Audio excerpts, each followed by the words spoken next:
అసలు ఆడెవరో మాకు తెలియదు. ఆయన ఫోను ఆయన ఎవరు సంతోష్జీకి చేశాడు ఫోన్ అన్నారు. చివరికి ఆ ఫోన్ కూడా ఏముంది, నేను సో స్వామిని మాట్లాడుతున్నాను ఆయన కలవాలి అంటే తర్వాత కలుద్దాం స్వామి అన్నాడు. అర్జెంట్ కలవాలంటే కుదరదు స్వామి నేను మీటింగ్లో ఉన్నాను అన్నాడు. స్వామీజీలు ఫోన్ చేస్తే నేను కలవాలి పోవాయా నువ్వు అండు కదా సంతోష్జీ. అక్కడ ఫెయిల్ అయ్యారు.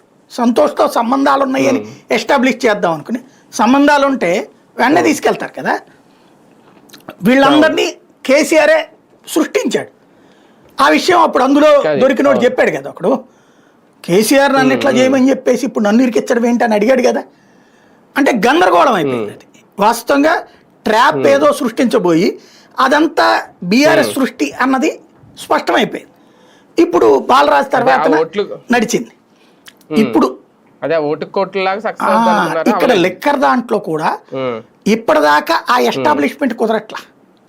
అంటే సరే వాళ్ళ పత్రికల్లో జడ్జిమెంట్ ఇచ్చేయచ్చు కావచ్చు, కానీ ఇక్కడ పాయింట్ ఏంటి, లిక్కర్ కుంభకోణంలో జగన్కి డబ్బులు వెళ్ళినాయి. నేను ఇంతకు ముందే చెప్పినట్టు ఇక్కడ డబ్బులు వెళ్ళడం అనేది లేదు అంటే అమాయకత్వం.